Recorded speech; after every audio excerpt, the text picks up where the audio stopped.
Hello class, this is our crime scene latent print development and chemical processing lecture. It is the longest lecture of our modules and it is probably the most informative lecture in regards to different processes that are utilized to develop latent prints and process evidence. So if you need to take some breaks, go ahead, but we're going to get going and go through this. So I'm almost positive that I've mentioned Lecard. Lecard was a professor and scientist who came up with a very simple concept, and it's known today as the Lecard exchange principle. And although his concept and statement was very simple, it's pretty much the premise for what we do as forensic specialists in processing crime scenes for evidence or processing evidence for some sort of identification purposes to identify the suspect. So his quote is pretty long, but I'm going to go ahead and read through it because I think it's super important. Whenever he steps, whatever he touches, whatever he leaves, even unconsciously, will serve as a silent witness against him. Not only his fingerprints or his footprints, but his hair, the fibers from his clothes, the glass he breaks, the tool mark he leaves, the paint he scratches, the blood or semen he deposits or collects.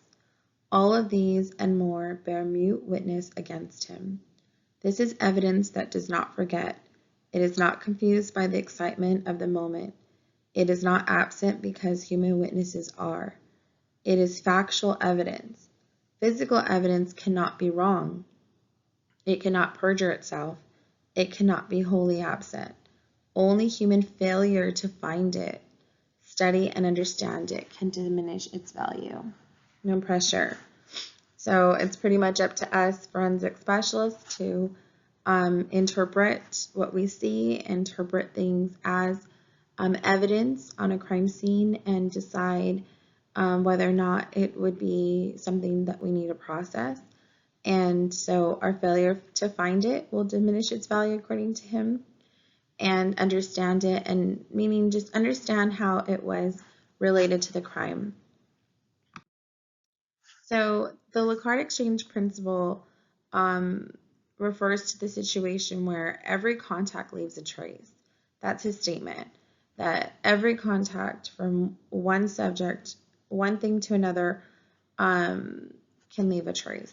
So whenever two objects come in contact with one another, a cross transfer of physical evidence can occur. Now, the reason why I emphasize the word can occur is because it does not always occur. It's our job to decide where was contact made, and was something left, and what can I do to try to process this item of evidence and collect that transfer. So, but in regards to can, there's a lot of victims that you will come in contact that assume that because a contact was made, that evidence was transferred, that cross transfer of physical evidence did happen. But there's a lot of variables. The intensity, so what kind of contact was made? Was there a lot of pressure? Was it very light, a light touch? The intensity of the contact is a variable. How long was a contact, the duration? Was it really quick and they just quickly grabbed a piece of paper and then threw it? Or did they hold the piece of paper with bare hands? The nature of the materials in contact. The material of whatever is being contact. For example, if you're wearing a really woolly jacket and you pass by somebody and you accidentally rub up against them because you're in a big crowd, not nowadays, but you're in a big crowd, you may have transferred some of those fibers from that jacket onto that person, because woolly jackets shed fibers very easily. So that might be something that can happen really quickly. But if you were to, I don't know, have like a windbreaker style type jacket, those fibers are a little tighter. They're not as, loose, and they don't shed as much. So you may not have made some sort of transfer if you were to brush up against the same person with the windbreaker jacket, let's say. But maybe whatever they're wearing may have transferred onto you, depending on the kind of contact. So, and then obviously the extent of the transfer. So a lot of times we get evidence that is, yes, they did ransack, they did come in contact with that item, or piece of paper, but it was very quick and they were wearing gloves, and the type of contact that they made with that item was probably not enough to leave something that we can really just process or identify them with. So how do fingerprints get there? We've already spoken about this, that fingerprint impressions are transferred by the pore secretions from our friction-rich skin. We've discussed what those eccrine gland secretions are made of. Remember that it's about 99 to 99.5% of water, and then 1 to 0.5% of everything else, which is those water, grease, oil, salts, amino acids, etc. Fingerprint impressions may also be transferred by physical or chemical deposits that were on the friction-rich skin. So, for example, that the murderer who has the bloody hands and is now touching something. You may have just really dirty hands, or you may have some sort of lotion or food or makeup on your hands, and that is what's getting transferred and deposited onto the surface that you come in contact with. The probability of leaving prints depends on the amount of physical deposits transferred by the skin and the surfaces that the friction ridge comes in contact with. So depending, again, on the type of contact that is made and the type of material that is being touched is going to determine whether or not a print is left. So that just all goes to say that because there are several factors that determine a transfer, one of the things I like to say to victims out in the field is that impressions are left by chance and circumstance. And one of the most common situations that I encounter is if you ever see a decent layer of dust on your car and you run your fingers through it, and now you have a disturbance of dust on the vehicle that resembles fingers. Our cars most of the time are out in the elements, and layers of dust pile up quickly. So you may have victims who have had their car parked there for a couple days. The car gets burglarized, and a victim will see this area of contact, a disturbance in the dust that appears that there was an area of contact. Most of the time, if the dirt layer is thick enough or too thick, what will happen is the suspect would have, yes, made contact with that area with their hands or fingers or whatever. And so you saw the disturbance of the dust to determine that a contact was made, but instead of them leaving their impressions, sometimes they take the dirt away, and that layer of dirt now was a barrier from them leaving anything behind, like fingerprints or material marks if they were wearing gloves, things like that. So that's actually pretty common.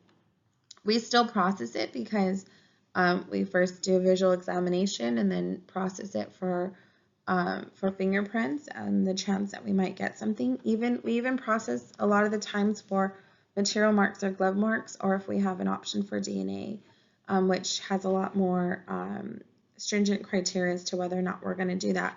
We would process that area, but it does not mean because you see the finger strikes through the dust, it does not necessarily mean that you're going to get an impression. So you've seen this before, friction-ridged skin. We studied it pretty intensely when we were in our biology lecture as to what the layers are and things like that. But this lecture, we're focusing on what is being left. So this friction-ridged detail leaves an impression that looks like the bottom right image. And this impression that's being left, what we're looking for is the unique arrangement of the special characteristics. So what you'll see is a bifurcation, and then you run along that ridge detail, and then you'll see a ridge that flows completely through, and then a couple ridges down, you'll see another bifurcation. So it's the arrangement of all these special characteristics that allow us to identify this individual person and determine whether or not this impression that was left on the crime scene matches exactly to the impression that was collected when the person was arrested or when their fingerprints were collected as a suspect. So here's the slide that you've seen before, the eccrine sweat gland secretions. And remember that friction-ridged skin is only located on the palms and soles. And, excuse me, sorry. See, I'm already getting tired from this lecture. I'm just kidding. But what's super important, and I think I mentioned this before when we went over this lecture, is that everything that the secretions consist of, the water, fatty acids, sodium chloride, potassium, ammonium, amino acids, urea, lactate, uric acid, creatinine and creatine, and sugars, is important because when we do chemical processing, we target those things that are left behind and try to develop them for the sake of the imprint or chemical processing. So here's a close-up microscopic view of those secretions. Don't forget you got your ridges, your furrows, and your pores. And the reason why that's important is because the sometimes when an impression is left, you may have a lot of secretions, or maybe you're sweating because you're nervous, you're the suspect, and you don't want to get caught. What is important is you may actually have a reversal. So instead of the friction ridge leaving an impression, you have so much pressure that's left or so much secretions that the darker ridges look like they're actually the furrows, but they look like the ridges, and vice versa. So it's just important to remember what's usually what's usually leaving the impression, which is the ridges, but how thick those ridges, and becoming familiar with what they look like when they're transferred and when they're developed, and what it would look like if it was a reversal. So late imprint processing at a crime scene, when you're out at a crime scene, and especially in some of these big mansion houses that are ransacked, you may encounter tons of stuff to process. But it's super important to focus on items that are suspect only, and in areas where maybe the suspect wasn't as conscious of what areas and surfaces that they touched. For example, our point of entry. Point of entry always becomes a really important focus on a crime scene, because at that moment, a suspect is more focused about getting in and not being detected, that they're breaking into the property or the residence, versus what are they touching. So most of the time, we are developing something that on the point of entry surfaces versus the ransacking, because once they're in the home, they feel a little bit more, there's not a higher potential for public witnesses to see them breaking in. Therefore, they feel just a little bit more conscious, and sometimes they'll use like socks, like residents, their socks to cover their hands, or that's when they'll put their gloves on, and then start ransacking. So super important to narrow down some of your evidence, especially in a ransacking home burglary scene, to suspect-only areas, and I'll explain what that is in a bit. So there are 3 distinct types of fingerprint impressions that can be recovered.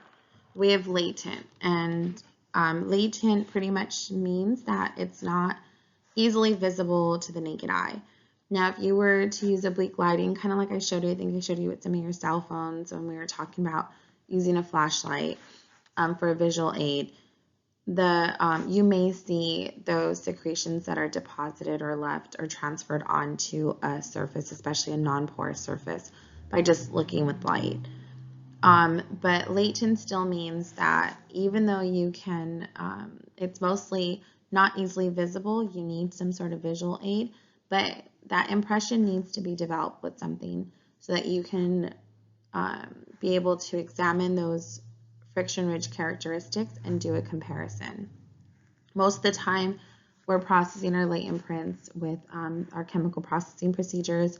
Nowadays, we're using visual aids like our DCS5 machine, which is an alternate light source device, allows us to put the evidence item under a camera, and the camera has different kinds of filters, light attachments, alternate light source attachments, and we're able to do a live view onto a screen. It's pretty cool.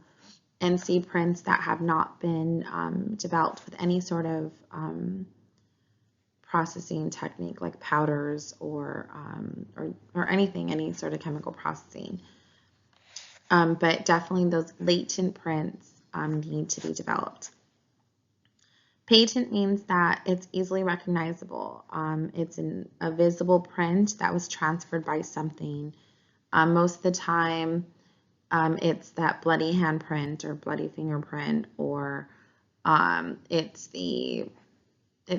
don't know, I've had impressions, a lot of dirty hands, impressions left by some sort of dirt.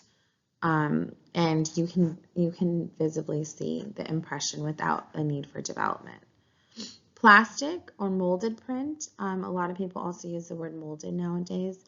I've actually recently even seen the 3D impression, but plastic is the original term, so that's what we're going to use. They are visible impressed prints that occur when a finger touches a soft, malleable surface, resulting in an indentation. So if you remember when we had silly putty, and we put our finger inside the silly putty, we made an impressed print of our friction ridge detail, and that would be a plastic print. Let's see. A lot of times we find it like in wax, gum, blood.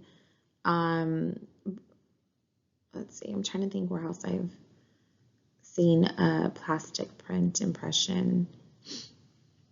But definitely one thing that's important is these prints require no enhancement in order to be viewed, because they are most of the time impressed in an object, but it's also very important to photograph them. And a lot of the times they also can be a reversal, because you remember the impressions being impressed into something. So here's an example of a latent print impression or friction ridge that is in a mold. So this is just another slide that I use because it's another way of describing it. I've kind of put 2 lectures together in a sense, so that you have everything that you need to understand these concepts. So again, about a plastic molded print, it's a cast of an impression is another way of saying it. And then the impression is molded into a surface, which is the reason why people use the word molded. And then again, the best way to preserve this type of evidence is with photography and documentation. Visible or patent, that's the one that we said is easily visible. You can see it with your eyes. You can probably just take a photo of it. Again, most of the time I've seen the ones in blood. Suspect cuts himself while he's going through the glass. He's now bleeding, and he's trying to now get out the window, and he leaves his bloody fingerprint impression. I've seen home invasion robberies where they've unfortunately beat the victim, and they're full of blood, and they leave their impressions as they're running out, something like that. An impression that's transferred by a foreign material that coats the surface of the friction-ridged skin. So the blood would have to be coated on that friction-ridged skin, and then when you make contact, kind of like the blood is the ink, make contact with the surface, the impression is left. And a lot of the times too, there are ways of developing, especially something like blood, with some sort of chemical, but at the same time, photography is going to be your best bet initially. You're going to want to photograph that impression first, because you can visibly see it and take a photo of it. And then if you needed to further develop it, then you can apply some sort of chemical development process. And then a latent fingerprint is not readily visible to the naked eye and needs enhancement and needs a developing agent to make more visible and possible collection for documentation. Now this is an example of a kit, a latent print kit that we take to the scene. They haven't evolved too much. We actually have separated some of our stuff, especially with our DNA processing. We've become really proactive with DNA processing out in the field. And so because of that, we have a sterile, separate kit that we utilize. But it's kind of an out-of-date concept. It was a concept my mom would use all the time in the past, but there was this show apparently where this guy we call him a MacGyver, and he would just be able to see things as something that can be utilized in different ways. So the point of saying that is that in crime scene work, you might have something that looks like maybe utilize it as a magnet for certain types of surfaces.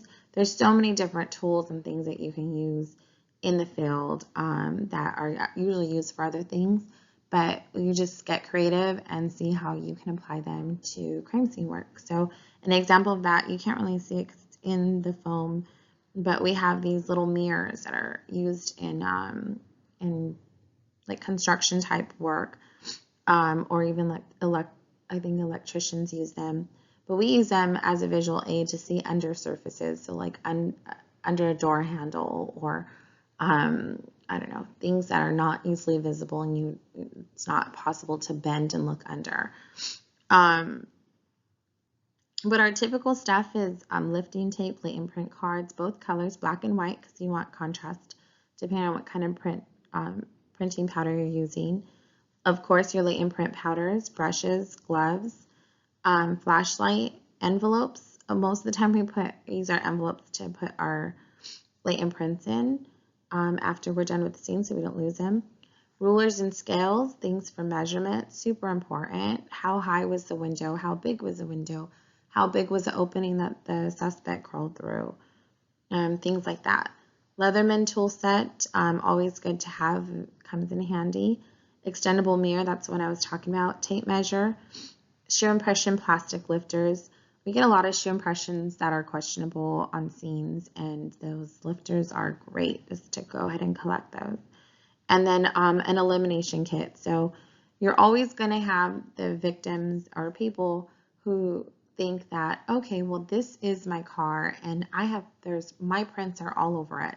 So if I touch this now, I'm not disturbing any evidence, because the forensic specialist or the CSI who comes and processes my vehicle are going to get my prints anyways. So there they go, rummaging through the vehicle after they discover that it was burglarized. We get there and we have to explain to them that they've just changed our opportunity for DNA processing.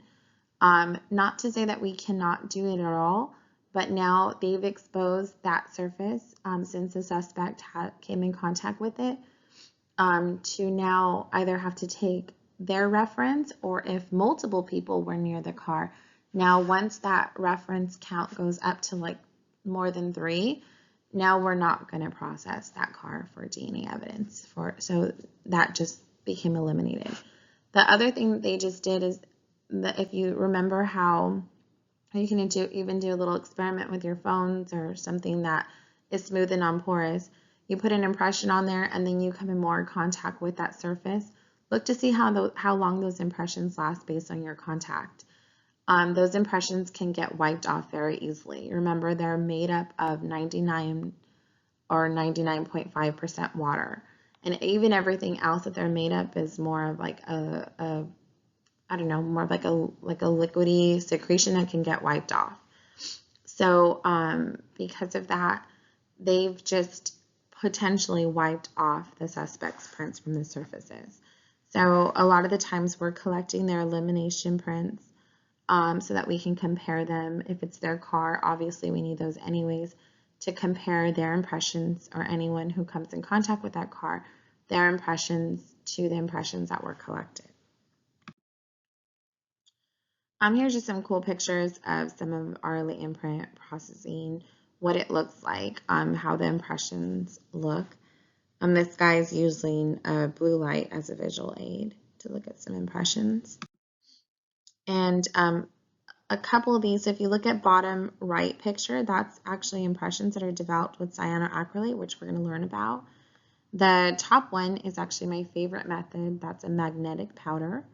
And the top left is a fluorescent development.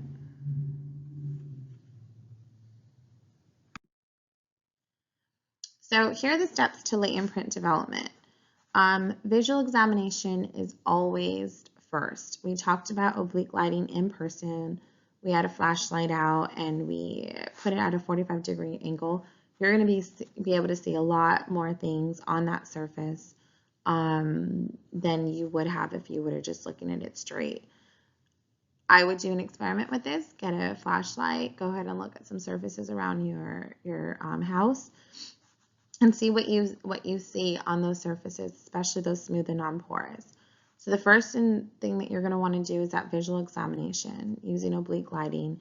Ruvis, we'll briefly go over it, but it was just a reflective ultraviolet imaging system that we would utilize in the field.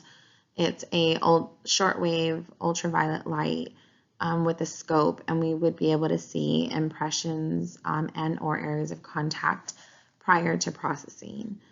Another visual aid would be alternate light sources, but we're not doing that for just our regular property crime, so our best friend is always the flashlight. So then the other thing that's important is you photograph what is visible. So if you have something that is visible, or you know that you're going to be probably developing some prints on that surface, take a photo of that surface, because if you do develop some prints, it's really important to kind of see orientation of where the prints were developed, and or just a documentation of prints. This has come in handy many times.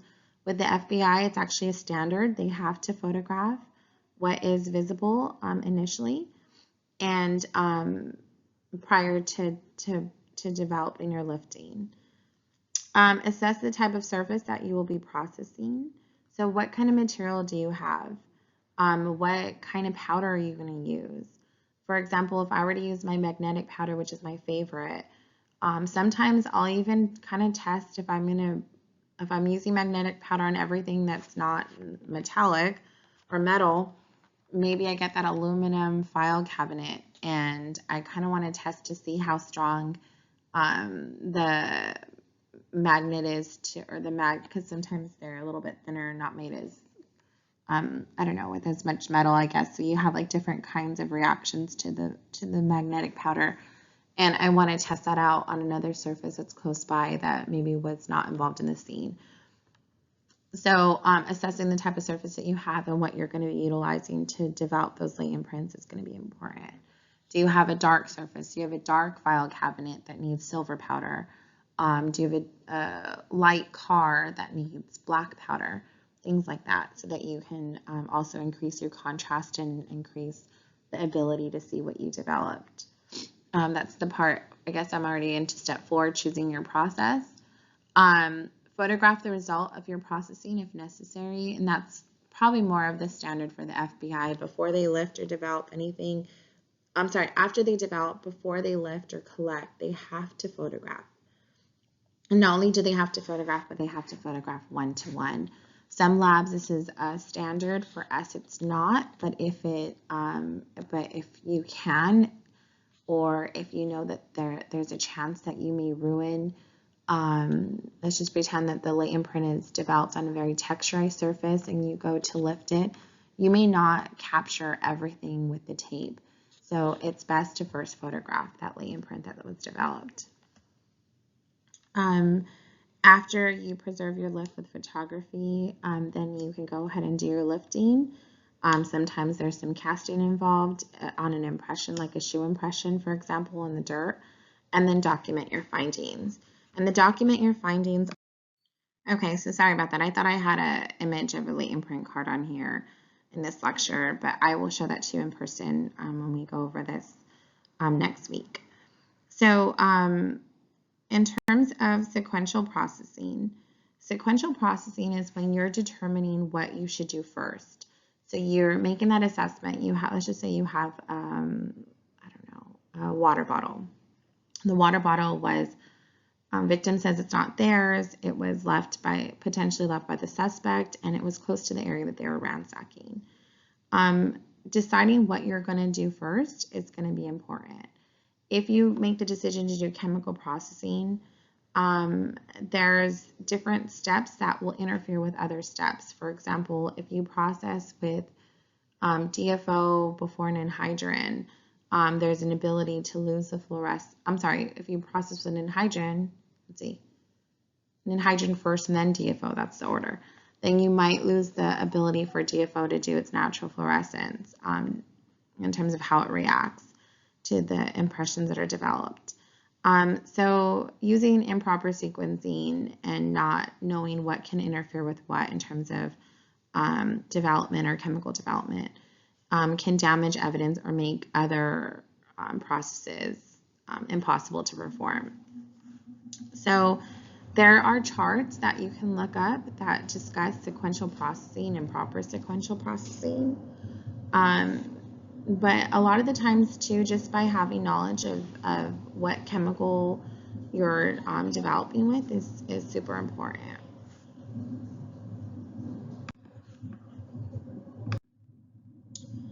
So visual examination is always first. I can't stress this enough. Always look at your evidence first. Don't just say, okay, I have a white vehicle with white paint and I know I'm going to process this with black powder. There's no reason for that because you're always going to want to first see where there were areas of contact.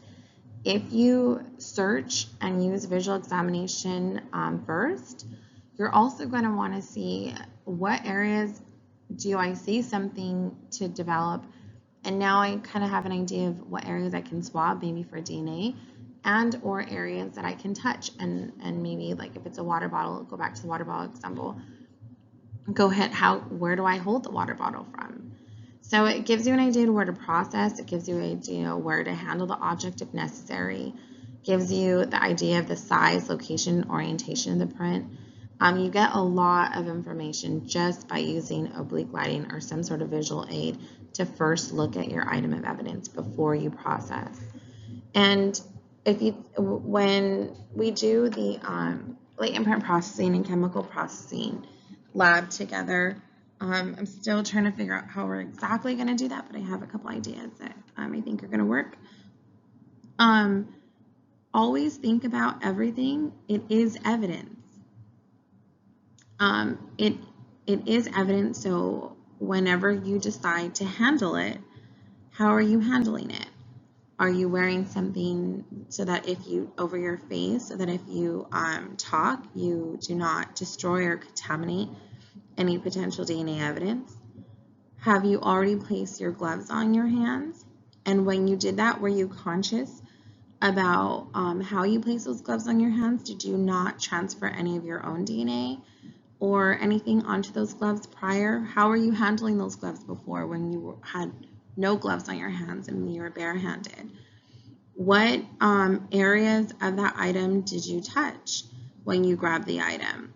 Did you grab the item from an area that is not usually touched by a person who's using that kind of item? For example, back to the water bottle. An area that you would grab a water bottle might be from, I don't know, from the cap area, or from just holding the bottle normally, like by holding the middle portion of the bottle. So maybe the best place to hold the bottle from when you're going to process is the bottom. The bottom of the bottle is hardly ever, a bottle is hardly ever held from the bottom. So maybe your chances of potentially destroying or contaminating any evidence or potential evidence on that item is less when you hold it from a place that's not usually utilized to hold that item. And then we've already kind of talked about the RIVIS and the DCS-5 in terms of other visual aids. So then you're going to want to, another factor is what kind of surface do I have? If you have a smooth, non-porous surface, you're ready most of the time to develop latent print evidence with either a powder or with cyanoacrylate, which we'll go over. A smooth or non-porous surface is a surface that has little or no texture. If you were to throw water on it, it's not going to absorb any sort of liquid. So examples of this kind of surface are glass, plastic, polished wood, paper with a sheen, so like a paper that has like a plastic sheen covering over it. A rough surface is mostly non-porous, and this surface has texture. It's not as capable of capturing the fine details or the minutiae of the fingerprint, so all those special little characteristics of a fingerprint, a lot of the times they don't get completely captured in a rough surface, or when you do collect, you're trying to press your tape into those surfaces, and then when you go to lift, they don't always lift all that great. So a lot of the times rough, mostly non-porous surfaces are not the best source of latent print. Also, how the impression is left, like for example on that kind of like pebbly, leatherish surface in your cars, that area is contacted by suspects all the time, but yet it's not, a lot of impressions are not usually left. You try to develop an impression on that kind of a surface with powder, and it just looks like a finger smudge, or you know that contact was made there, but impression was not really left. It's not the best material or surface for leaving an impression, yet alone developing the impression. Porous surfaces are something that is absorbent. So if you were to throw liquid on it, the liquid is absorbed into the porous surface, which may be like paper or cardboard or material. Most of the time, these cannot be developed with prints. I have seen some people do a fresh handprint on a paper and then go over the paper with magnetic powder and get a development. But again, it was a fresh impression. Most of the time, you're going to process that paper cardboard with some sort of a chemical, and we'll go over what chemicals in a bit. Sticky surface, so believe it or not, and don't tell this to anyone who you think is a criminal. Just kidding. The sticky layer, so the adhesive layer of tape, for example, can be processed for latent print development, and we'll discuss how later. So the smooth and non-porous, I kind of already said this, but they hold fingerprint constituents fairly well. And when we transfer the print that's developed onto tape, it's usually really great detail, really clear how the impression is transferred just by the individual who left it. Usually they leave a lot of that transfer material and a beautiful impression on that surface. And the way you would process a smooth surface is, again, first visual examination. Pick your powder in terms of what color or contrast you need. I personally always go towards black powders because I like the contrast on my comparisons. On a temperate card, the ink that's used is black. I like to do a latent print comparison to a black latent print card versus a silver one, because my eyes are now having to transition not only from one print to the other to see the characteristics, but now also the color difference is it's not my favorite to do. I'll do it, it's easy, but it's not my favorite. And then sometimes you might use cyanoacrylate, and we'll go over what cyanoacrylate is in a bit. We're actually going to also do, hopefully if you all get a chance to buy the material from the Dollar Tree, at-home chamber, or maybe after you learn what the process is, you might be able to find some stuff around your house that will work. And then lifting the impression. Rough surfaces have a coarse texture that a fingerprint impression cannot be transferred onto the surface without a substantial loss of detail. And that's kind of what I was saying earlier. Minutiae are not as clear, not transferred by making the opportunity for comparison nearly impossible. So we need to be able to see all that small minutiae detail characteristics. And if we cannot, with what we develop or what we collect, then it's going to be really hard. So if you do develop something, I had one time where I had this suspect who committed residential burglary, and he put his hand on the stucco wall, and I could see some sort of like dirty smudge mark on the wall. So I just took a chance and I developed this beautiful impression. I took a photo of it first, 1-to-1, and then I actually did a molded lift. I used, at the time it was microsil. It's kind of like a rubber mold that you first make like the paste and combine two different, I think one's like a reactor and one's the actual microsil. You mix it up, and then when you paste it onto the surface, and then it hardens, and when it hardens, you are able to peel it off as like a rubber mold, and I was able to do a lift that way. That was kind of the exception, just because I visualized something that I thought was worth developing on a rough surface. But it's not always, you see rough surface, most of the time I'm going to go DNA. If I see an area of contact, I'll kind of do my visual examination first to see if maybe I see an impression or something that looks like an impression, and then if not, I'm probably swabbing that for DNA, because those epithelial cells are a lot easily transferred onto a rough surface and getting sloughed off on a rough surface than an impression.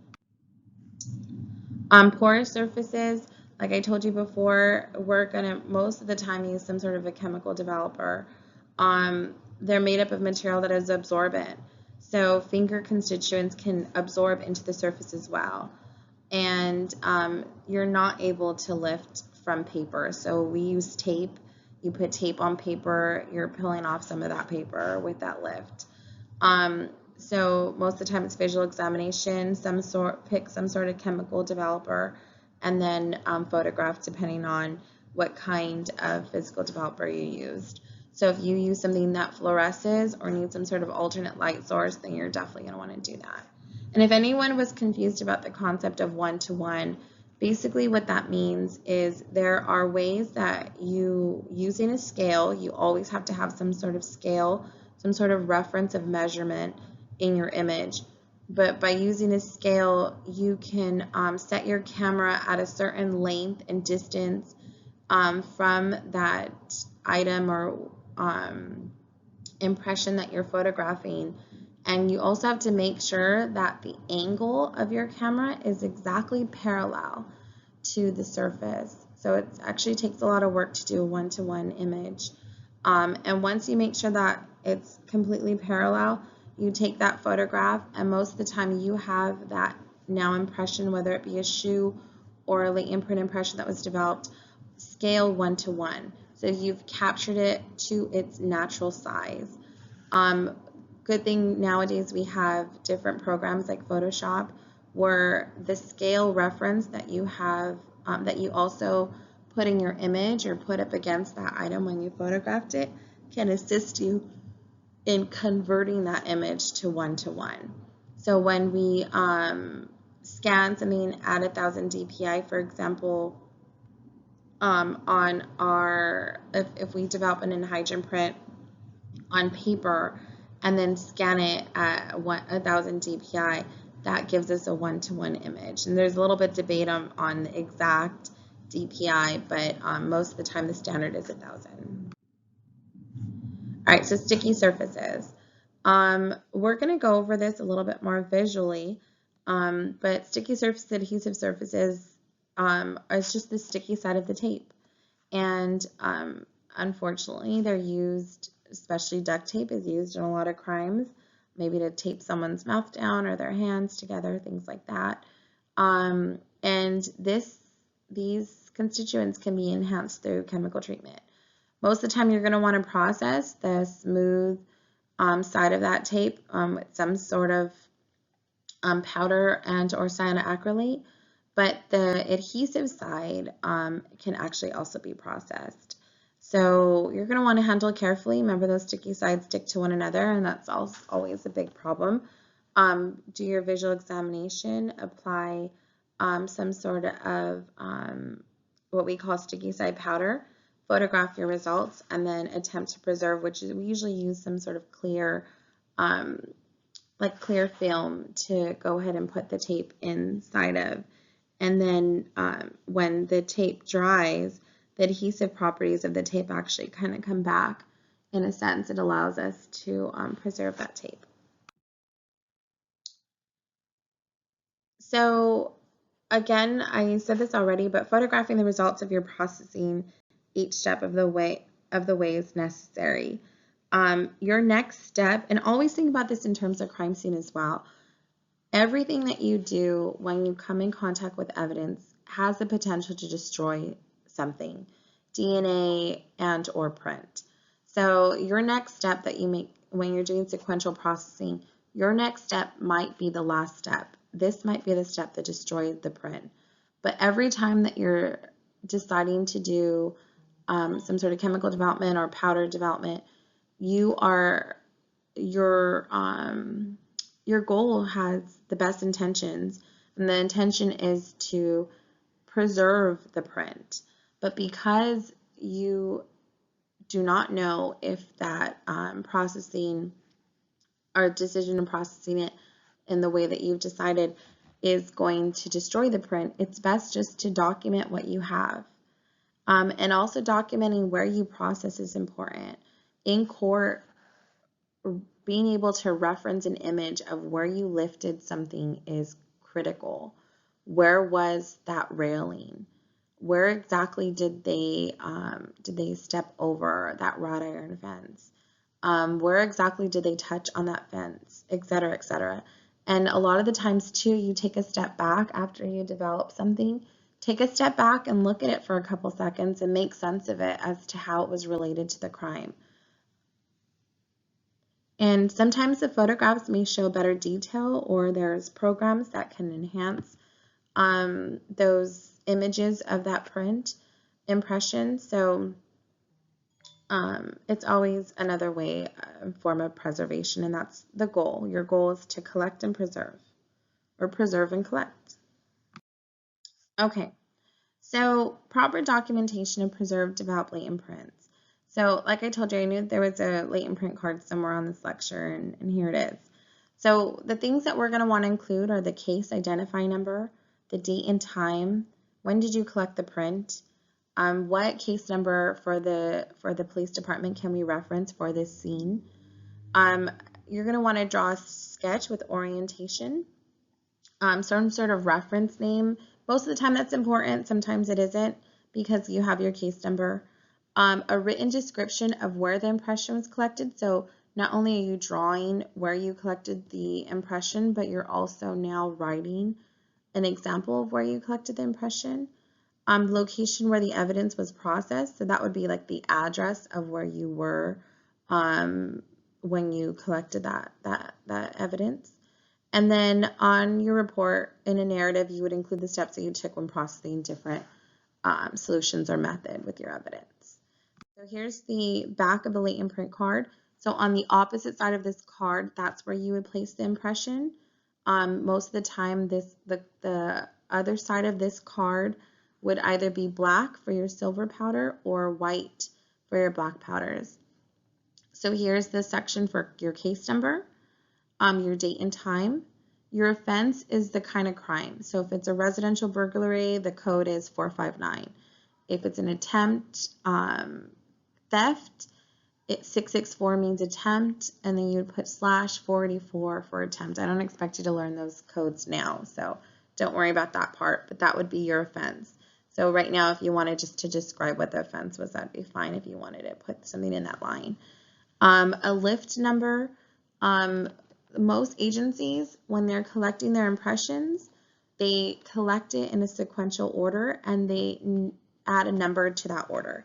So they would say, this is my 15th lift from the scene. Beverly Hills Police Department, we do not do that. That's not part of our protocol. Lifted by would be by you, your name, and then lifted location would be where did you lift it from. So lift location diagram, this block section is where you would draw an image. So this is where you would draw the water bottle that we keep on referencing. And you draw the water bottle and you kind of sketch out an idea as to where that lift was made on the water bottle. And then most of the time I draw a big X as to the location where that lift was developed from on the water bottle. And then I would and then I would add to the lift location section with those lines, developed on the water bottle right side of the front label or something to that effect. So I'd give a narrative description that matches with my drawing. When I say orientation is so important because a water bottle is kind of an easy example. Up would be the top cap of the water bottle. If you were to sit the water bottle down on a table, your up would be, in terms of direction, would be towards the sky or the top of the water bottle. So your arrow would be pointing up. Now, wherever you lifted your print from, you would lift your impression, but now draw an arrow showing the orientation. So if the fingerprint on the water bottle was facing down, but up was the cap of the water bottle, your arrow would always point towards the direction that you're going to reference on your diagram so that that's consistent. Therefore, whoever looks at your impression and sees that your arrow is opposite from the impression, like the direction that your impression is facing, then someone would know, oh wow, when this person, the orientation of the print was down on this item. And it's just super important because it kind of shows and gives perspective. I might do this in person when we're doing our chemical processing to kind of give you a first-hand example of what I'm talking about. But direction is really important when you're documenting your late imprint impressions. All right, so powders, we're going to go over this, like I said, when we're doing our lab next week. But pretty much just to kind of describe powders, they have particles that stick to moisture or oils in the print. I told you that I was going to try to do a Dollar Tree version of late imprint powders, and I've so far failed. I've heard that cocoa works, like chocolate cocoa. I've heard there was something else that I heard that worked the other day, but nevertheless, powders and the particles in these powders are very special because I've not found anything that's sticking to my impressions that I can buy at the Dollar Tree yet. There are many different colored powders to use. Everybody loves the what is it called? Biometric? No, I think it's called, it's one that I hardly use, but it's like a powder that's mixed with like a dark gray and silver, and you're able to use it on dark surfaces and light surfaces. I think it's called Biometric, and everyone loves it because they use it just on everything. I like contrast, like I told you before, and I usually like to use black powder on everything, even on dark surfaces, because I just use my light as my visual aid to go ahead and lift what I see. But most of the time, what you're going to want to do when you're not me is choose the color of powder that gives you the best contrast for the fingerprint. If you do not think that you'll be able to lift the print, use a colored powder that is a clear contrast to the background for photography. So like I was saying earlier with the stucco print that I lifted, or developed, I could have just developed it with the black powder, and instead of taking the step to cast it with the microsil, I could have just documented it with the scale and successfully collected it that way, or preserved it that way.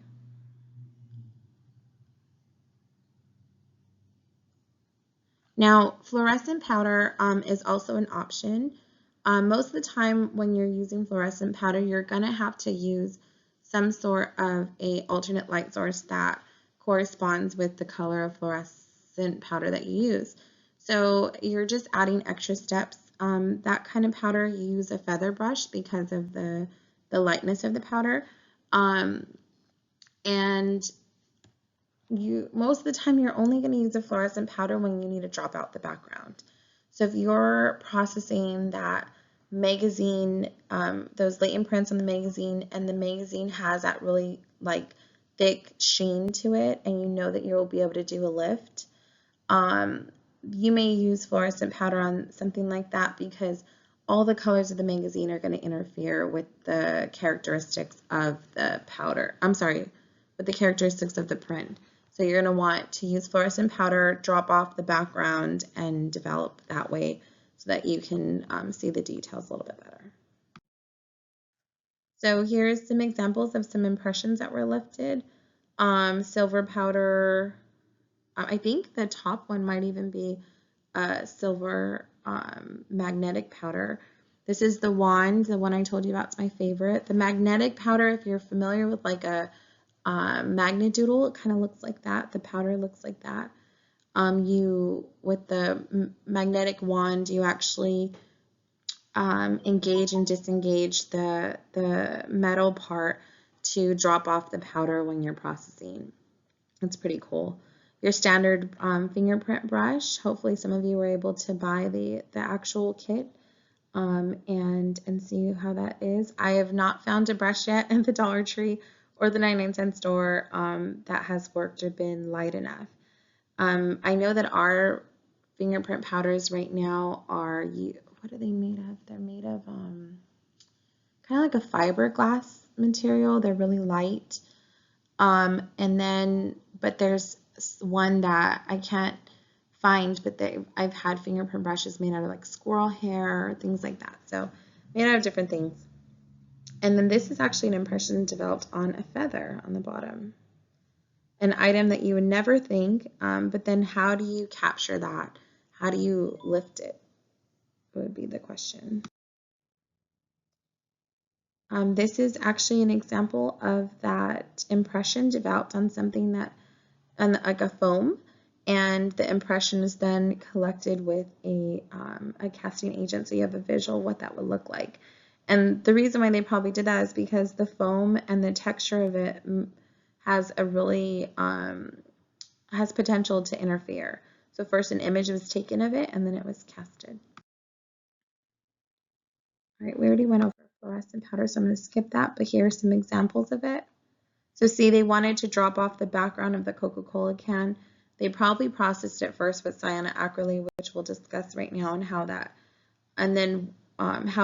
can get placed into your sequential processing order when you're developing with powders.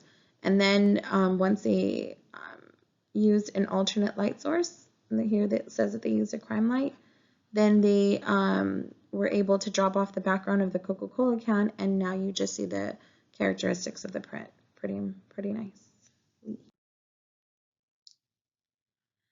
So I'm gonna do this with you in person next week. If you haven't picked up on already, we're probably gonna do a Zoom together and do some of this development techniques with one another.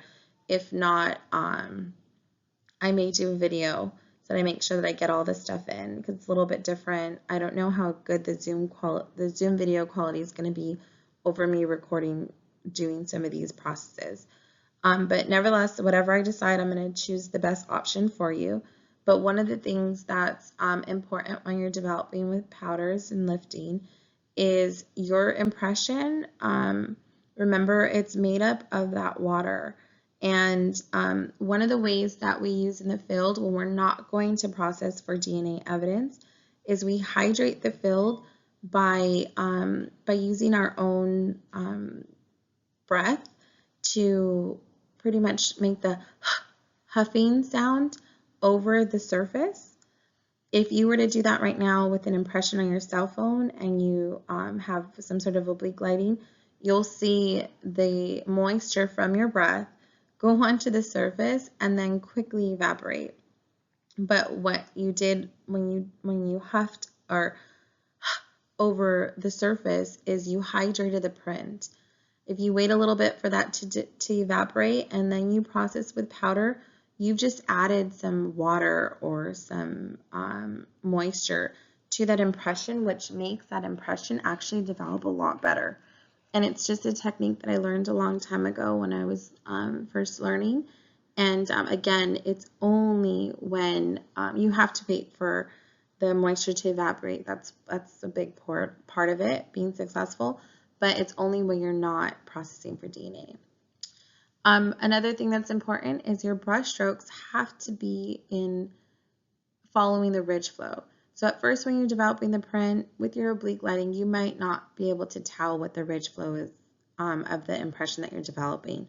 But the minute that you start to develop the ridge flow, make sure to start to follow the ridge flow with your brush. And you're going to be holding your brush with your thumb and your index finger mostly, and you're going to be spinning it. It's kind of like a twirling motion. And again, we'll go over that when we're actually doing this physically. Applying clear tape over the print, avoiding air bubbles. I like to use a squeegee. There's actually fingerprint squeegees out there, but like a little squeegee works really well, or something that can go ahead and push out those air bubbles is what I use. I have some colleagues who are able to just do it naturally and they impress me. Then you're going to peel the tape from the surface gently. So after you've applied the tape, you're going to peel it from the surface. Again, this is all going to get demonstrated to you. And then you would apply the impression on a contrasting lift card. And then go back to the documentation section of the back of that card and process it with a case info and diagram and orientation. So powder lifts are the most common way to preserve fingerprints. Usually taken from evidence at crime scenes that cannot be transported to the lab. So a lot of the times we are processing with powders out in the field because the surfaces that we're processing we cannot transport. But if there is an item that we can transport and we have more tools and gadgets in a controlled environment in our lab to process and it might identify the suspect, we will definitely transport that evidence and process in the lab as opposed to just processing it there on the scene where we're a little bit more limited. Powder lifts offer a lot more resolution and clarity. The way that these impressions are developed, especially on non-porous items, is incredible, and our impressions are preserved on these latent print cards and tapes, and they're probably the best. But also chemical processing, things like that are good. It's just some of the chemicals that we use, they do fade, and we have to make sure that our preservation is on point, that we don't ever lose that as evidence. And then from the impression card, you'll see that it's a clear impression, so we're able to scan it directly into LAFIS. Now, LAFIS is a searchable database, and that's another lecture that we'll be covering, but and actually it's actually now called something different. It's called MIMBIS. But pretty much what we do is we scan the impression into a database, and then that database searches for suspects. So what's great about a powder lift is that we just take the card, put it on the scanner, and scan that in. So chemical processing. Cyanoacrylate. This is the method that I told you that we are going to be going over in person and try to build our own chambers. So let's see. So cyanoacrylate fuming is a polymerization process. Cyanoacrylate is just a fancy word for superglue. So whenever you see the word cyanoacrylate, now think superglue. It was used by the Tokyo Metro Police around 1978. And from what I hear, it was something that was kind of accidentally discovered and then utilized as a fingerprint process. Now, cyanoacrylate prints, pretty much what happens is you have to think about when you learned about the condensation process in science. So anyone who didn't really listen or pay attention to that, listen now because it's going to be part of the process.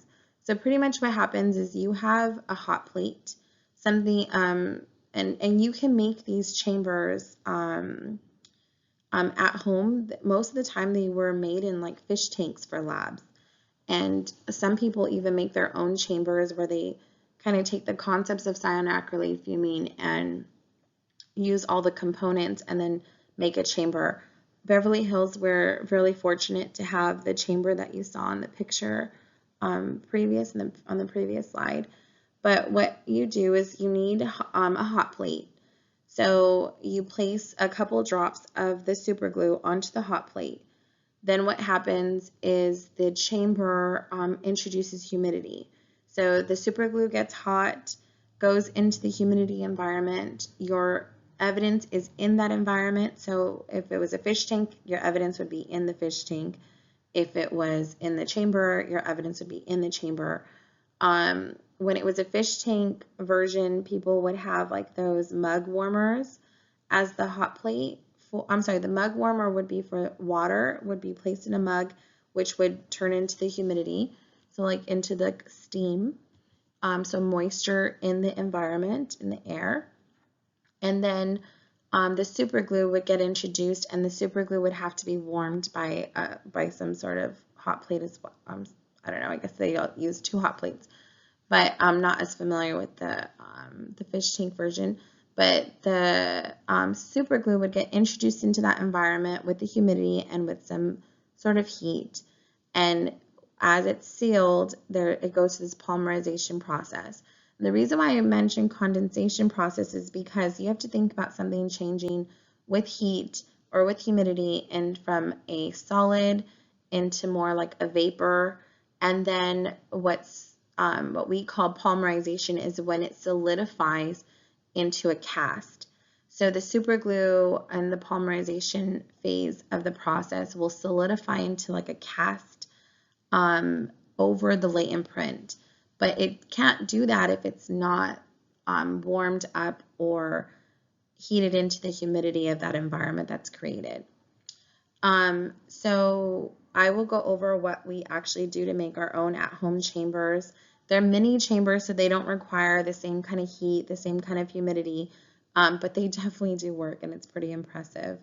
There are things like cyanoacrylate wands that we can use in the field. I've used it on a homicide scene before, where it does all the same stuff with the superglue, gives it humidity and heat, and kind of turns into like a superglue vapor that you glaze over the surface that you're processing. It's not used all that much because it's kind of not that safe to inhale some of those fumes, and that's going to be really important when we do our own chambers, that you do not inhale those fumes when we open up those chambers. But it is definitely a method that's utilized. Now, you have to, the one thing that's super important is, oh, and real quick, the cyanoacrylate, the superglue, is what it's doing is it's sticking to the moisture or the oils in the print, and that's that polymerization, like what I call casting process. Now, let's see. So you can overdevelop a super glue, meaning that what once was cast, if the ridges were first casted over, if you expose that impression to too much, like for too long in that chamber, now all of a sudden the polymerization and the casting will fall into the furrows of the impression that was left. So there is such thing as overdeveloping an impression with cyanoacrylate fuming. But what's super cool about it is that it does create an impression that is visible. And if you look at the previous slide, you'll see the impression is on a black card, and it looks like a white impression. That's just super glue. That is nothing else. You can it's now become a paint and print, a paint and develop print, and it's readily visible. What you do with that now is it is preserved, but you can now have the opportunity to do multiple lifts of that impression. I suggest to first expose it to some sort of digital imaging device like our DCS5 machine, where we're able to capture evidence with imaging and alternate light sources. It works really great with that. If you ever saw a demo on the DCS5 machine. So using the visual aids again to document first, to preserve it that way before you expose it to any powder or anything else.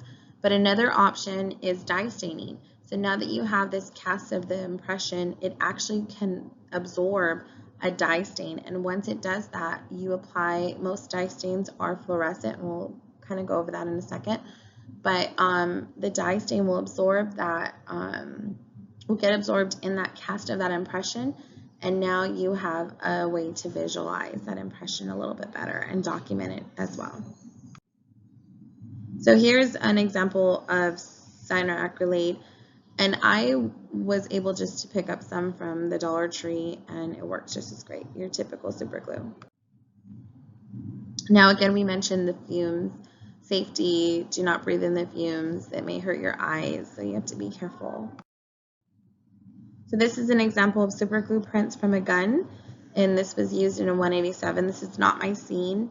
This was taken from another slide that's utilized. The gun is dirty and rusty, but you see in the impression here that's different on the bottom side of it, and look how beautiful that is once it's fumed. So the dye staining of cyanoacrylate prints, it's going to always require that you photograph the impressions to preserve them. Most of the time the dye stains are fluorescent, so now you need to use a kind of light that will allow that fluorescence to occur.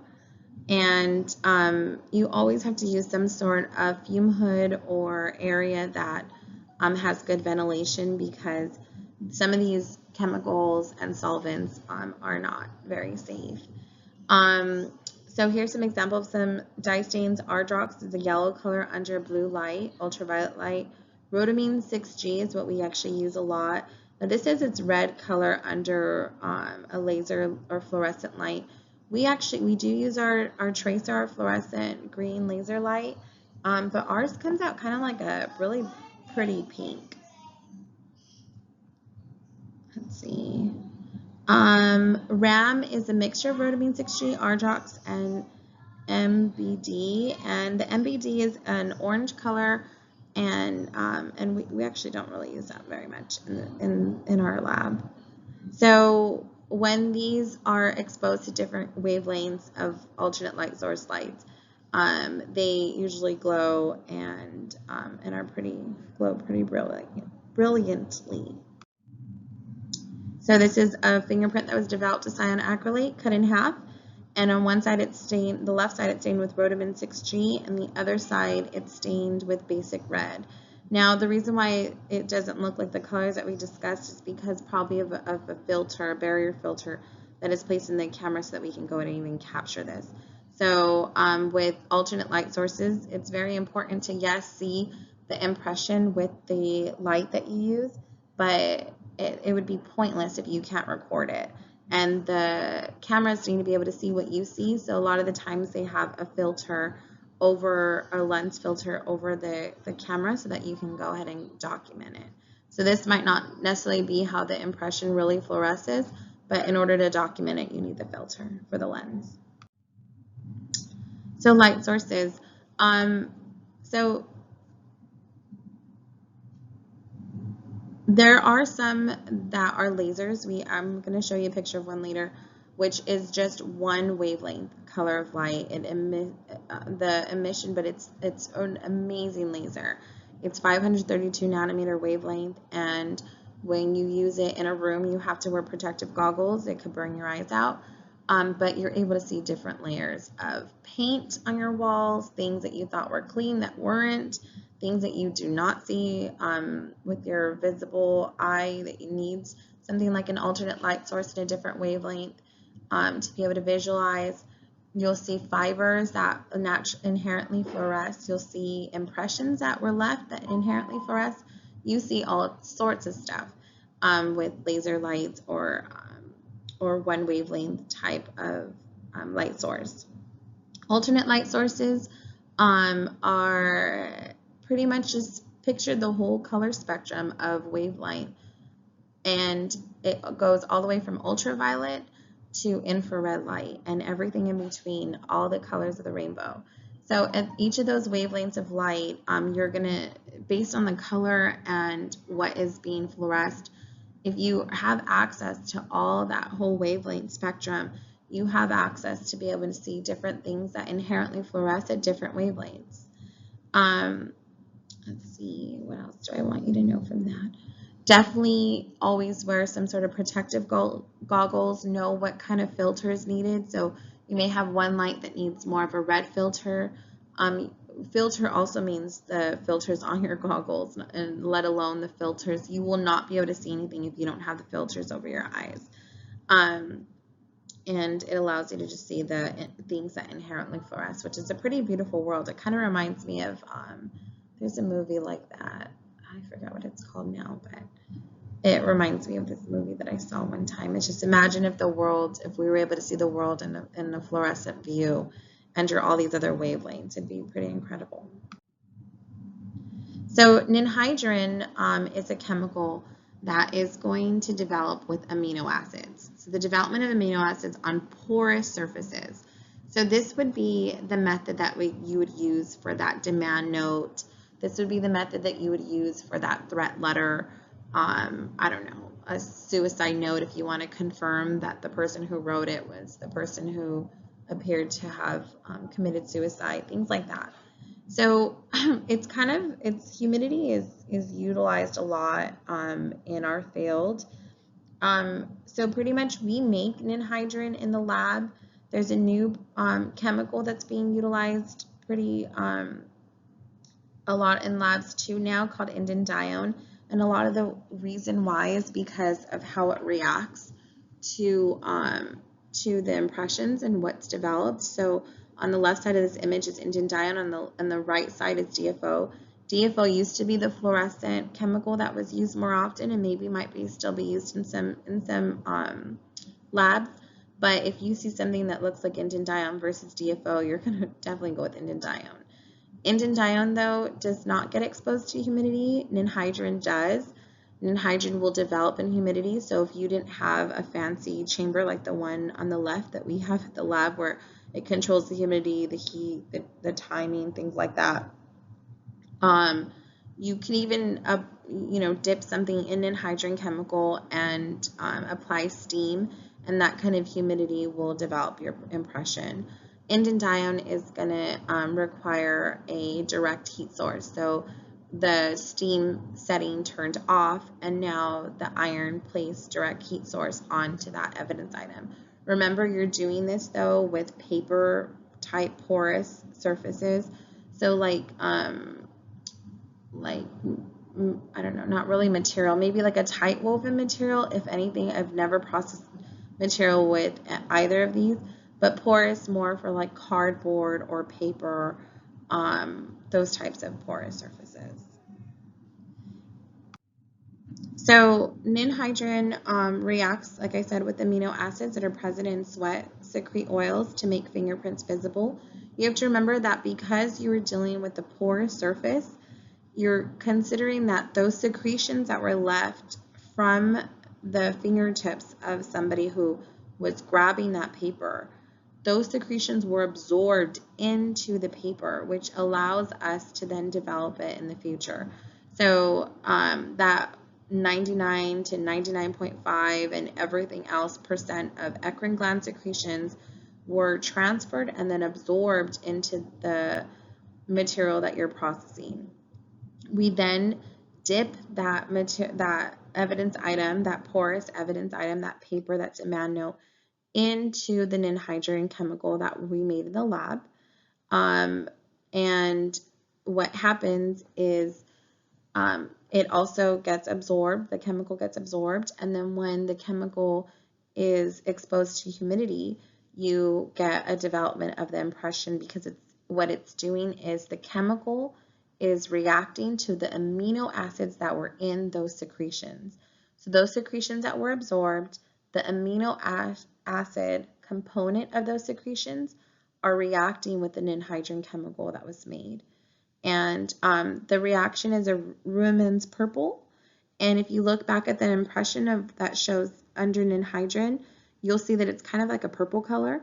And what we do is we usually photograph these or scan them to preserve them, because eventually they're going to disappear. Sometimes people Xerox copy them, but the results aren't that great. Plus, you want, when you're scanned in, you're able to also make sure that it's one-to-one.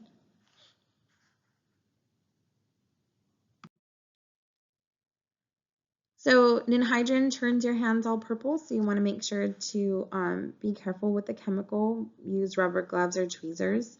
It's also something you wanted to process in some sort of ventilation and some sort of ventilated environment. And we use fume hoods. Fume hoods eject the fumes out of the room. And you want to make sure that it's dry before you the paper's dry. There's two different solutions for ninhydrin. There's the hexane mix and the acetone mix. The acetone mix actually works really well with like receipts and stuff. The only problem is the acetone mix may run the ink.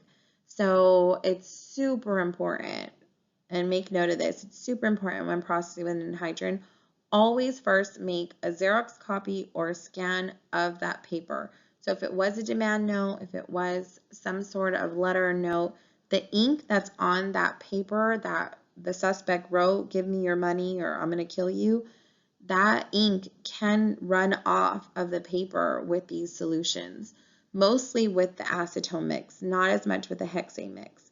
And because that can happen, you're going to want to make sure to first preserve the note and the writing on the note before applying the solution. Super important. First, document the evidence item before processing with any chemical. So DFO was that alternate option. The difference, they're the same. They both react to amino acids. The exception is that DFO fluoresces. And as we talked about earlier, indinedione is going to fluoresce even better. So if you were to do sequential processing, we had somebody in our lab a long time ago kind of debate this, but you're going to want to process with DFO first. If you were to process with ninhydrin first, DFO will not fluoresce if you process it second. Supposedly, if you process it in the wrong order, meaning ninhydrin and then post DFO, that it helps develop the print a little bit better, and you'll see a darker purple. But if you want a DFO to act like DFO is supposed to act in terms of your reaction, you're going to want to process with DFO first so you can see the impression develop with fluorescence, and then you can process with ninhydrin as in terms of sequential processing. But indinedione, if you're going to do anything with amino acid reaction to a porous surface and fluorescence, you're going to want to go indinedione versus DFO, in my opinion. So here's an example of the same impression. You see cut both sides. The first image is showing the ninhydrin development on the impression, and then the right image is showing the DFO development of the impression. So just fluorescence versus the purple. The only thing that's different too is that the purple, you can just scan that in directly. You don't have to do photography or fluorescent photography with filters in order to capture that second image with the DFO. So this is fun, sticky side powder or Wet Wop. So Wet Wop is the new product that's a pre-mixed sticky side powder. I'm used to the one where I actually get the powder and develop and mix it with a solution, which is usually what we call PhotoFlow. PhotoFlow is this runny liquid. It used to be used for the development of photography, and you don't need that much of it because it's even though it's kind of runny, it's so runny, you just don't need that much when you're doing your mix. But you apply the sticky side powder to the PhotoFlow. Another way of describing the PhotoFlow is it kind of has like a detergent rinse. So you know that if you apply the detergent to any of your surfaces in your sink, you're going to see everything run off. And that's pretty much the consistency that you're seeing with this. So even if I've seen people actually use real detergent to thicken their sticky side powder solution, and it works. But Wet Wop is a pre-mixed version of sticky side powder, and what we're doing is we're developing an impression on the adhesive side, so the sticky side of tape.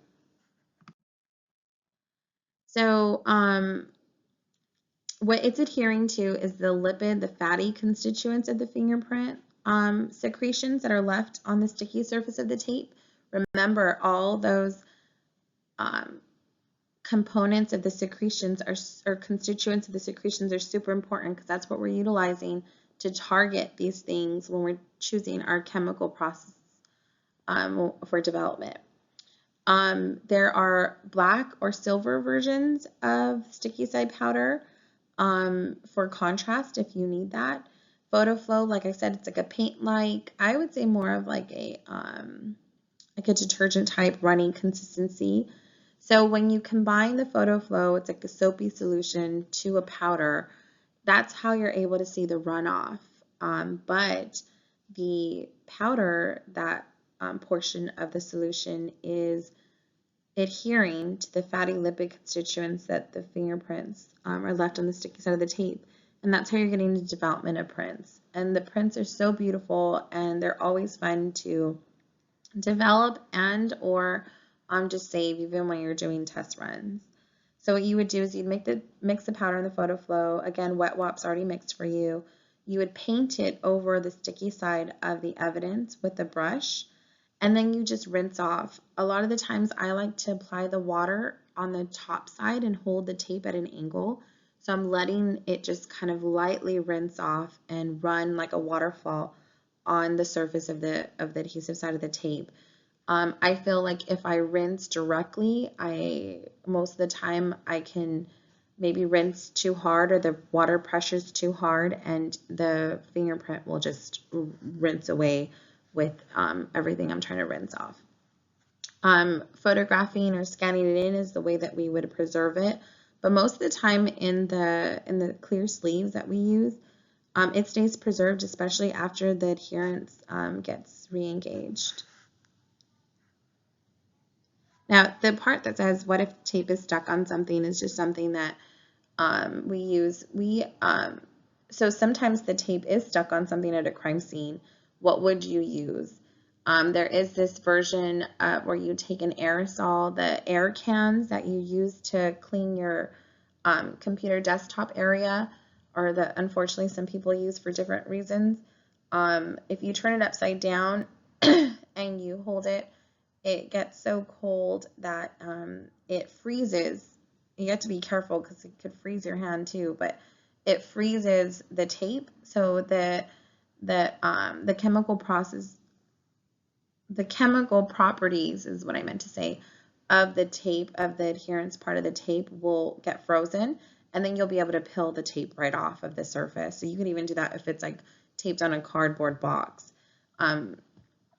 Another thing that we use is, I forget what it's called right now, I'm trying to think. Goo Gone or Go, oh my gosh, it's a solution. I think it's called Goo Gone or Go, but it's the stuff that you place and anything that has like gooey or stickiness, kind of like the bottom side of duct tape was, it comes off, it helps come up. And I've even done that, used that, and then processed that tape or that label, and I have gotten a fingerprint developed. Or I have developed a fingerprint. So it's successful. So Genesian violet or crystal violet, it was also used to develop prints on sticky sided tape. It does the same thing. It adheres to the lipid constituents or the skin cells of the latent prints. It develops a dark purple, and it's applied the same way. And let's see what else. But it has this part of phenol solvent that's toxic. So it's like, why are you going to use something that's toxic when you don't have to? Which is why we don't really see it in the lab. But this is what it looks like. Okay, so physical developer. It's used mostly on porous objects, mostly paper. It also adheres to the fatty oil constituents of latent prints, and it's commonly used on money. So what you would do is, this is pretty much the part A, part B, part C steps of developing with physical developer. And here is a picture. So the reason why this is important is because money is actually really hard to process. You can process money. It is somewhat porous, but the weaves of money are pretty thick in terms of making money. So what would you say? Like, it is like a paper, but it just lasts a long time is what I'm trying to say, for lack of a better term. So using something that adheres, like physical developer adheres to the lipid constituents, is important. But remember that things like money and stuff like that, they have a lot of contacts, so the chances of getting anything is pretty slim. But I wanted to introduce you to this process, which is utilized in the lab sometimes. So small particle reagent. Once I introduce this to you, everyone who has a wet car that got burglarized is going to want their car to get processed.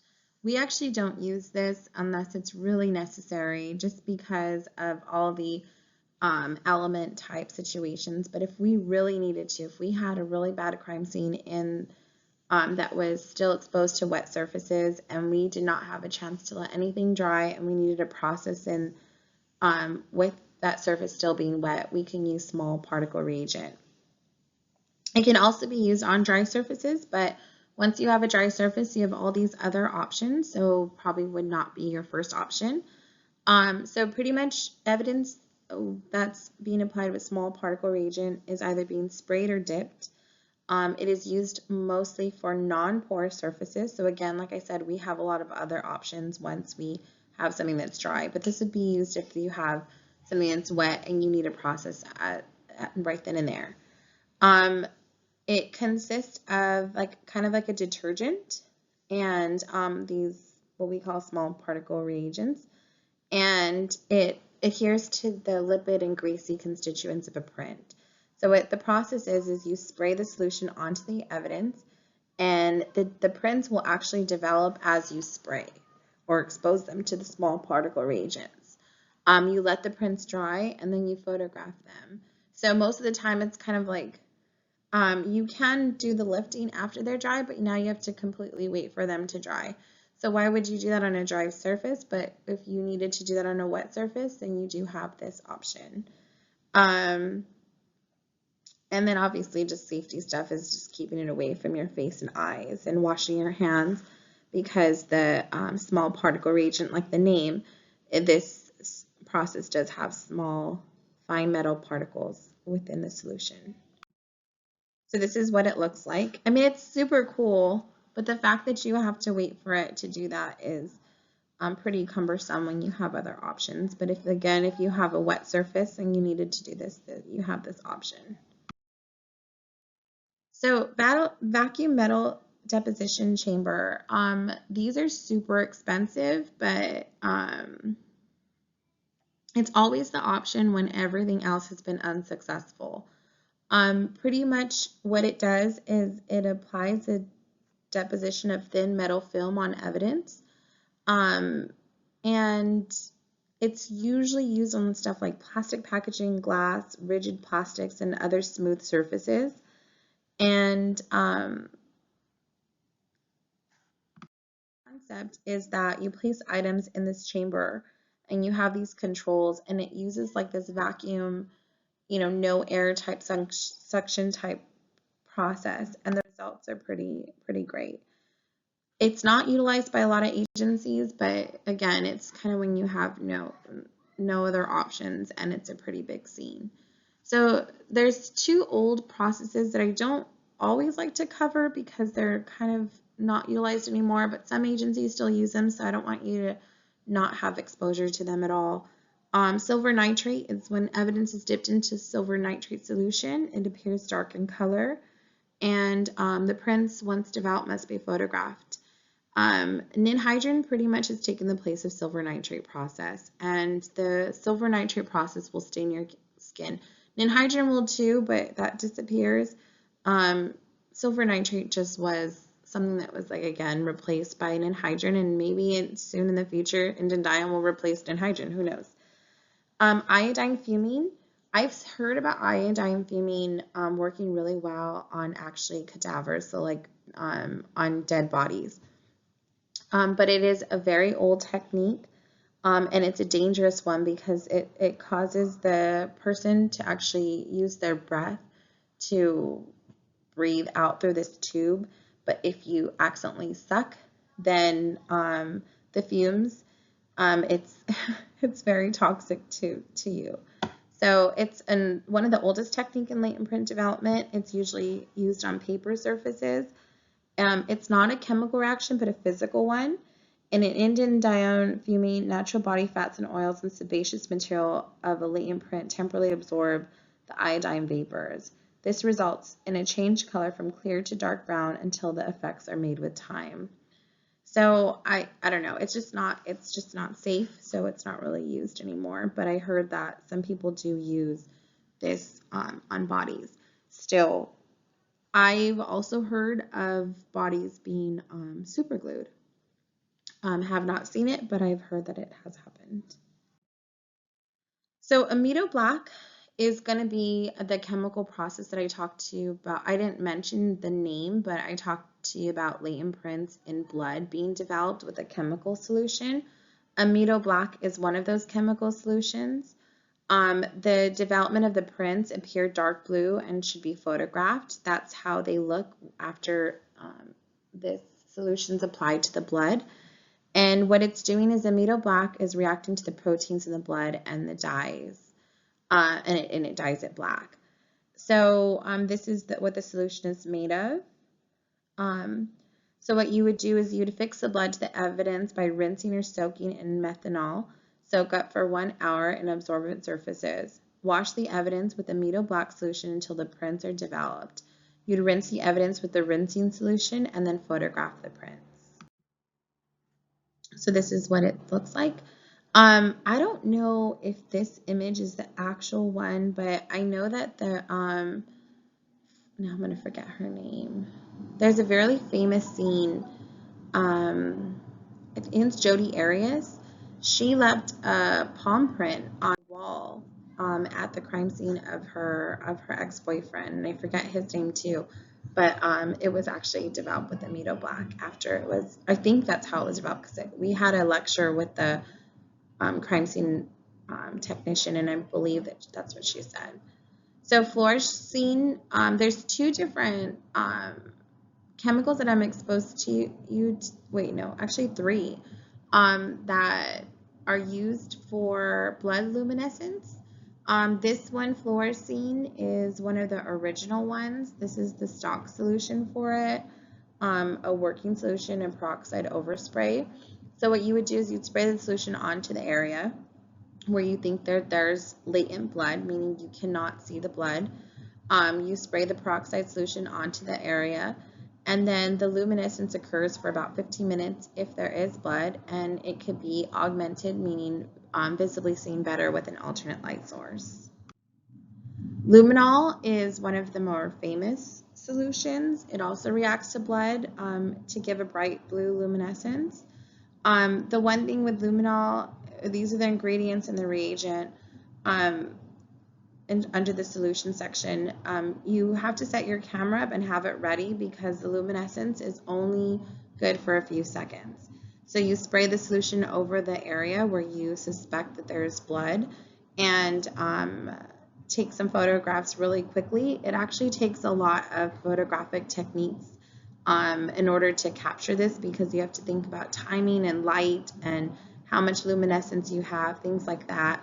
It's also really important that if you take an image in the dark of the luminescence to also take an image of that item or surface area with just natural light because you can do an overlay image afterwards to show and depict exactly where that luminescence was on the couch versus if you just take a photo of the luminescence by itself but it's pitch black everywhere else, you won't be able to see actually where the blood was on whatever you were documenting it on. So for example, if the blood stain was on a couch, you would not be able to see the couch or where the blood stain was located on the couch unless you take an image of the couch prior and leave the tripod in the exact same position.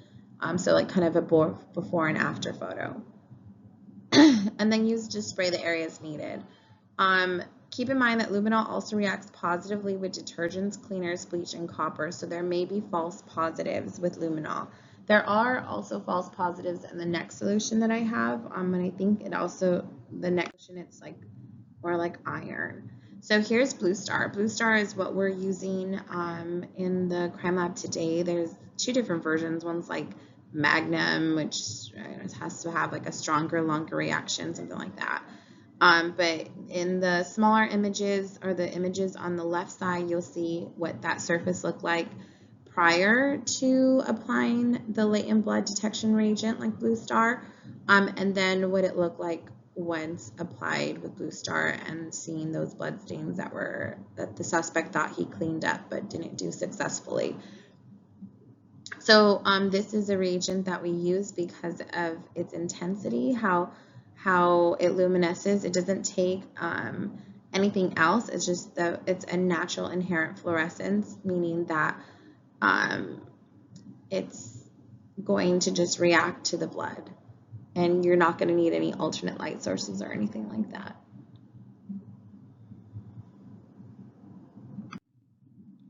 So here's a photo of that tracer, and this is the coherent tracer that we have in the lab.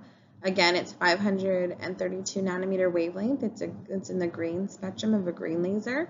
And then you must wear protective orange filtered eyewear and also have a orange filter ready, barrier filter ready for your camera so you can also document what you see. There's a lot of labs that are set up with all these cool gadgets and light sources, but they do not have anything to document or anything that documents successfully. And in court, that's what you need. You need to be able to bring this evidence into court either visually or physically. And so having the proper documentation equipment is essential.